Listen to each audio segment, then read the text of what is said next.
माझ्यासमोर भारतीय जनता पार्टीचे वरिष्ठ नेते किरीट सोमय्या आहेत। सर, एकंदरीत आज तुम्ही पोलीस स्टेशनला जी भेट दिली आहे, काय माहिती घेतली आणि पोलिसांवरती दगडफेक झाली आहे, काही पोलीस त्यामध्ये घायल देखील झालेत। एक षडयंत्र आहे। राजकीय पक्षाचे काही नेते आहेत, काही भूमाफिया, काही ड्रग माफिया आणि काही जिहादी माफिया।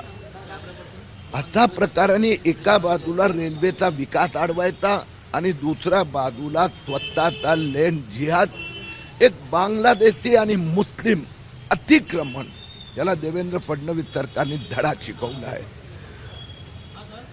एक रेल्वे पोलीस आणि रेल्वे पोलीस फोर्स तिघांना थोडं लागलं आहे, परंतु त्यांना उपचार देऊन घरी पाठवलं जाणार।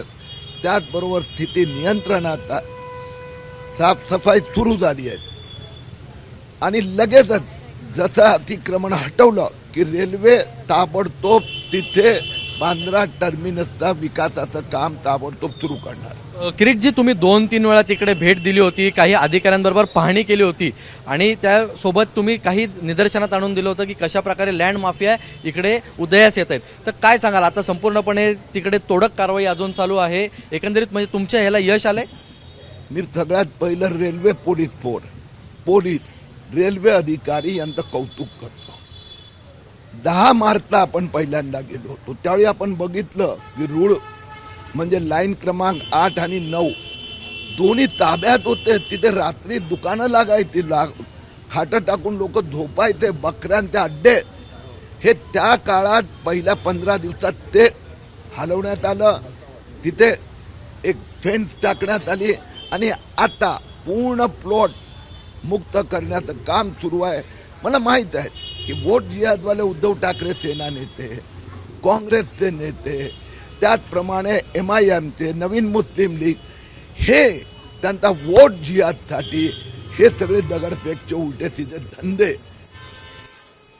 पण फार काय त्यांचं होणार। त्यांच्याकडे दगडफेक ज्या व्यक्तींनी केली, सगळी तरुण मुले आहेत, 18, 19, 20, त्यांच्या हातामध्ये दगड देण्यात आले। एकंदरीत काय सांगाल, ज्यामागे कोण राजकीय नेते देखील आहेत जे भडकवत आहेत? पहिलं काम हे आहे की ते जागाचा ताबा घेणं, दुसरी गोष्ट तिथे लगेच टर्मिनसचं काम पूर्ण करणं आणि तिसऱ्या बाजूला जखमी पोलिसांचे त्यांच्यावर उपचार।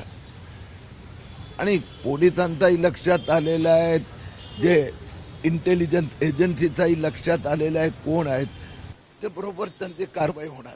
पण एक किरीटची प्रश्न असा, एक परदेशी व्यक्ती आला होता, त्यांनी सर्वात प्रथम हे निदर्शनास आणून दिलं होतं की बँड्रा टर्मिनल्सला कशा प्रकारे तिकडे अतिक्रमण झाले। तुम्ही स्वतः भेट दिली, एकंदरीत म्हणजे दोघांचं यश म्हणायचं तुमचं आणि त्या परदेशी व्यक्तीचं, कारण की तुम्ही लगेच तिकडे पोहोचला, तुम्ही ती परिस्थिती पाहिली। आणि वास्तविकरित्या गेले काही महिने रेल्वेचे अधिकारी प्रयत्न करत होते, पण पॉलिटिकल प्रेशर आणि या ज्या माफियांचे जे भ्रष्टाचारी सहकारी आहेत रेल्वे पोलिसांमध्ये, महापालिकेत, ते दाद देत नव्हते। देवेंद्र फडणवीस सरकार आणि आमचा प्रयत्नामुळे, आणि मी मीडियाचा यात खूप मोठा रोल राहिला, रुळावर लोक क्रिकेट खेळायचे, त्याच्यामुळे लोकांमध्ये एक आक्रोश पैदा झाला आणि त्याचा परिणाम हे झालं की यावेळी ते झक मारत जे माफियांचे पार्टनर जे महापालिकेत आहे, पोलिसात आहे, त्यांना शांत राहावं लागलं आणि आता जागा साफ झाली। किरीटजी, एक शेवटचा प्रश्न, गरीबनगरमध्ये तर मोहीम ही चालू झाली आहे, याच्या पुढे मोहीम कुठे असेल? कारण की मालवणी पॅटर्नचा वारंवार उल्लेख होतो, स्वतः आपण असेल, मंगलप्रभात लोढा असेल, तिकडे जाऊन भेट देत आहेत, तिकडे देखील अशाच प्रकारे अतिक्रमण करण्यात आलंय। रेल्वे टर्मिनस हे मुंबई आसपासच्या 2 कोटी लोकांसाठी आहे। टर्मिनसचा विकासच थांबला होता, गाड्या रद्द व्हायच्या, तर आमच्या डोळ्यापुढे एका बाजूला आहे माफिया, पण दुसऱ्या बाजूला विकास, आणि मुंबईकरांचा विकासाचा मार्ग मोकळा झाला। मालवणी पॅटर्नचा मी विचारतो, आणि काय वारंवार आपण देखील उल्लेख केलाय, त्यासोबत मंगलप्रभात लोढा यांनी आता भेट दिली आहे, वारंवार ते भेट देतात, तिकडे देखील अशा प्रकारेच पाहिलं असेल तर जागा बळकवण्यात आलंय। हे बघा, हे सगळं एक गोष्ट आपल्या लक्षात आहे की लेन जिहाद माफियावाले हे सगळे उद्योगधंदे करतात, त्याच्यासोबत वोट जिहादवाले ठाकरे सेना, काँग्रेस हे त्यांच्यात पार्टनरशिप करतात।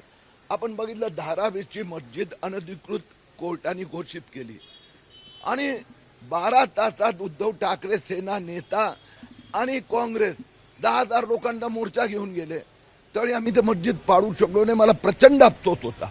यावेळी रेल्वे टर्मिनसचा विकास उद्धव ठाकरे सेना किंवा राहुल गांधी काँग्रेस थांबवू शकली नाही.